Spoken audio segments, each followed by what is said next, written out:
राधे कृष्ण आप सभी को। वैशाख मास महात्म्य अध्याय 12।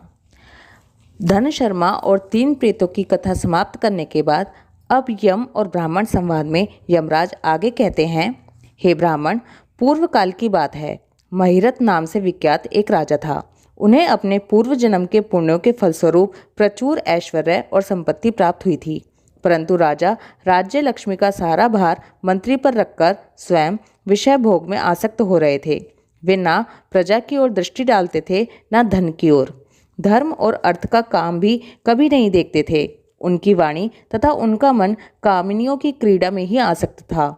राजा के पुरोहित का नाम कश्यप था। जब राजा को विषयों में रमते हुए बहुत दिन व्यतीत हो गए, तब पुरोहित ने मन में विचार किया, जो गुरु मोहवश राजा को अधर्म से नहीं रोकता, वह भी उसके पाप का भागी होता है। यदि समझाने पर भी राजा अपने पुरोहित के वचनों की अवहेलना करता है, तो पुरोहित निर्दोष हो जाता है। उस दशा में राजा ही सारे दोषों का भागी होता है। ऐसा सोचकर उन्होंने राजा से धर्म अनुकूल वचन कहा।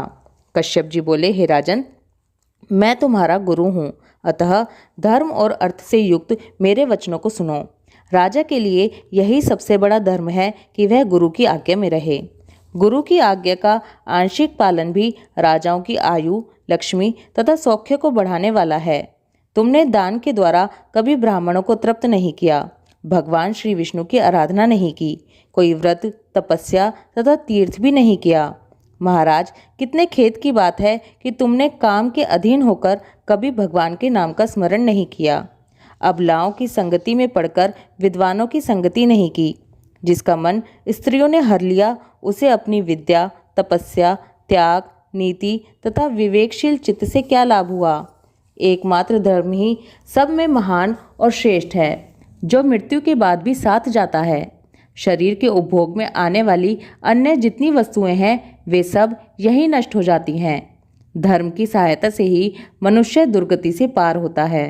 हे राजन, क्या तुम नहीं जानते, मनुष्य के जीवन का विलास जल की उत्ताल तरंगों के समान चंचल और अनित्य है, जिनके लिए विनय ही पगड़ी और मुकुट है, सत्य और धर्म ही कुंडल हैं तथा त्याग ही कंगन है। उन्हें जड़ आभूषणों की क्या आवश्यकता है। मनुष्य के निर्जीव शरीर को ढेले और काठ के समान पृथ्वी पर फेंक उसके बंधु बांधव मुंह फेर कर चले जाते हैं। केवल धर्म ही उसके पीछे पीछे जाता है। सब कुछ जा रहा है, आयु प्रतिदिन क्षीण हो रही है तथा यह जीवन भी लुप्त होता जा रहा है। ऐसी अवस्था में भी तुम उठकर भागते क्यों नहीं। स्त्री, पुत्र आदि कुटुंब, शरीर तथा द्रव्य संग्रह, ये सब पराये हैं, अनित्य हैं, किंतु पुण्य और पाप अपने हैं। जब एक दिन सब कुछ छोड़कर तुम्हें विवशता पूर्वक जाना ही है, तो तुम अनर्थ में फंसकर अपने धर्म का अनुष्ठान क्यों नहीं करते।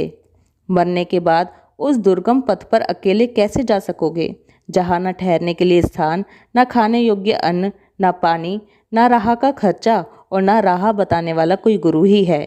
यहाँ से प्रस्थान करने के बाद तुम्हारे पीछे कुछ भी नहीं जाएगा, केवल पाप और पुण्य जाते समय तुम्हारे पीछे पीछे जाएंगे। अतः अब तुम आलस्य छोड़कर वेदों तथा स्मृतियों में बताए हुए देश और कुल के अनुरूप हितकारक कर्म का अनुष्ठान करो। धर्म मूलक सदाचार का सेवन करो। अर्थ और काम भी यदि धर्म से रहित हों तो उनका परित्याग कर देना चाहिए। दिन रात इंद्रिय विजय रूपी योग का अनुष्ठान करना चाहिए, क्योंकि जितेंद्रिय राजा ही प्रजा को अपने वश में रख सकता है। लक्ष्मी अत्यंत प्रगल्भ रमणी के कटाक्ष के समान चंचल होती है। विनय रूपी गुण धारण करने से ही वह राजाओं के पास दीर्घ काल तक ठहरती है। जो अत्यंत कामी और घमंडी हैं, जिनका सारा कार्य बिना विचारे ही होता है, उन मूढ़ चेता राजाओं की संपत्ति उनकी आयु के साथ ही नष्ट हो जाती है। व्यसन और मृत्यु, इनमें व्यसन को ही कष्टदायक बताया गया है। व्यसन में पड़े हुए राजा की अधोगति होती है, और जो व्यसन से दूर हो जाता है वह स्वर्गलोक में जाता है। व्यसन और दुख विशेषतः काम से ही उत्पन्न होते हैं, अतः काम का परित्याग करो। पापों में फंस जाने पर वैभव एवं भोग स्थिर नहीं रहते, वे शीघ्र ही नष्ट हो जाते हैं। चलते, रुकते, जागते और सोते समय भी जिसका चित्त विचार में संलग्न नहीं रहता, वह जीते जी भी मरे हुए के समान ही है।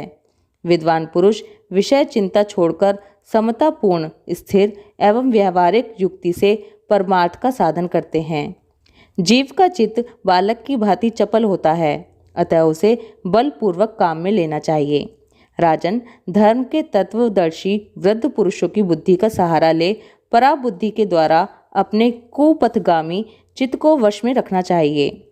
लौकिक धर्म, मित्र, भाई बंधु, हाथ पैरों का चलाना, देशांतर में जाना, शरीर से क्लेश उठाना तथा तीर्थ के लिए यत्न करना आदि कोई भी परम पद की प्राप्ति में सहायता नहीं कर सकते। केवल परमात्मा में मन लगाकर उनका नाम जप करने से ही उस पद की प्राप्ति होती है। इसलिए राजन, विद्वान पुरुष को उचित है कि वह विषयों में प्रवृत्त हुए चित्त को रोकने के लिए यत्न करे। यत्न से वह अवश्य ही वश में हो जाता है। यदि मनुष्य मोह में पड़ जाए, स्वयं विचार करने में असमर्थ हो जाए, तो उसे विद्वान सुहृदों के पास जाकर प्रश्न करना चाहिए। वे पूछने पर यथोचित कर्तव्य का उपदेश देते हैं। कल्याण की इच्छा रखने वाले को हर एक उपाय से काम और क्रोध का निग्रह करना चाहिए, क्योंकि वे दोनों कल्याण का विघात करने के लिए उद्यत रहते हैं। हे राजन, काम बड़ा बलवान है। वह शरीर के भीतर रहने वाला महान शत्रु है। श्रेय की अभिलाषा रखने वाले पुरुष को उसके अधीन नहीं होना चाहिए। अतः विधि पूर्वक पालन किया हुआ धर्मी सबसे श्रेष्ठ है। इसलिए तुम धैर्य धारण करके धर्म का ही आचरण करो। यह श्वास बड़ा चंचल है, जीवन उसी के अधीन है। ऐसी स्थिति में भी कौन मनुष्य धर्म के आचरण में विलंब करेगा? राजन, जो वृद्धावस्था को प्राप्त हो चुका है, उसका चित्त भी इन निषिद्ध विषयों की ओर से नहीं हटता। हाय, ये कितने शोक की बात है। पृथ्वीनाथ, इस काम के मोह में पड़कर तुम्हारी सारी उम्र व्यर्थ बीत गई। अब भी तो अपने हित साधन में लगो। राजन, तुम्हारे लिए सर्वोत्तम हित की बात कहता हूँ, क्योंकि मैं तुम्हारा पुरोहित हूँ और तुम्हारे भले बुरे का कर्मों का भागी भी हूँ। मुनीश्वरों ने ब्रह्म हत्या, सुरापान, चोरी, गुरु पत्नी गमन आदि महापातक बताए हैं। उनमें से मनुष्यों द्वारा मन, वाणी और शरीर से भी किए हुए जो पाप हैं, उन्हें वैशाख मास नष्ट कर देता है। जैसे सूर्य से अंधकार का नाश हो जाता है, उसी प्रकार वैशाख मास पाप रूपी महान अंधकार को सर्वथा नष्ट कर डालता है। इसलिए तुम विधि पूर्वक वैशाख व्रत का पालन करो। हे राजन, मनुष्य वैशाख मास की विधि के अनुष्ठान द्वारा होने वाले पुण्य के प्रभाव से जन्म भर के लिए किए हुए घोर पापों का परित्याग करके परम धाम को प्राप्त होता है। इसलिए महाराज, तुम भी इस वैशाख मास में प्रातः स्नान करके विधि पूर्वक भगवान मधुसूदन की पूजा करो। जिस प्रकार कूटने छाटने की क्रिया से चावल की भूसी नष्ट हो जाती है, मांजने से तांबे की कालिख मिट जाती है, उसी प्रकार शुभ क्रम का अनुष्ठान करने से पुरुष के अंतःकरण का मल धुल जाता है। राजा कहता है, सौम्य स्वभाव वाले गुरुदेव, आपने मुझे वह अमृत पिलाया जिसका आविर्भाव समुद्र से नहीं हुआ है। आपका वचन संसार रूपी रोग का निवारण तथा दुर्वसनियों से मुक्त कराने वाला औषधि है। आपने कृपा करके मुझे आज इस औषध का पान कराया है। हे विप्रवर, सत्पुरुषों का समागम मनुष्य को हर्ष प्रदान करने वाली, उनके पाप को दूर भगाने वाली तथा जरा मृत्यु का अपहरण करने वाली संजीवनी बूटी है। इस पृथ्वी पर जो जो मनोरथ दुर्लभ माने गए हैं, वे सब यहाँ साधु पुरुषों के संग से प्राप्त हो जाते हैं।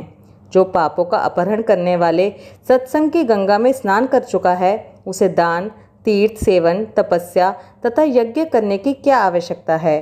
हे प्रभु, आज के पहले मेरे मन में जो जो भाव उठते थे, वे सब केवल काम सुख के प्रति लोभ उत्पन्न करने वाले थे, परंतु आज आपके दर्शन से तथा वचन सुनने से उनमें विपरीत भाव आ गया है।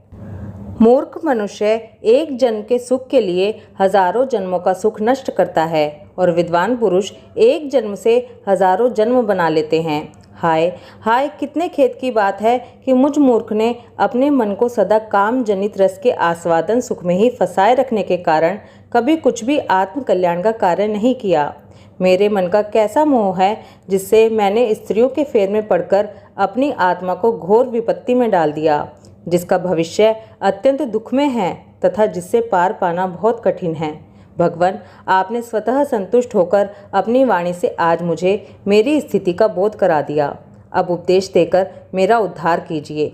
पूर्व जन्म में मैंने कोई पुण्य किया था जिससे आपने मुझे बोध कराया है। विशेषतः आपके चरणों की धूलि से आज मैं पवित्र हो गया। हे वक्ताओं में श्रेष्ठ, अब आप मुझे वैशाख मास की विधि बताइए। वैशाख मास महात्म्य अध्याय 12 समाप्त। ओम माधवाय नमः। राधे कृष्णा।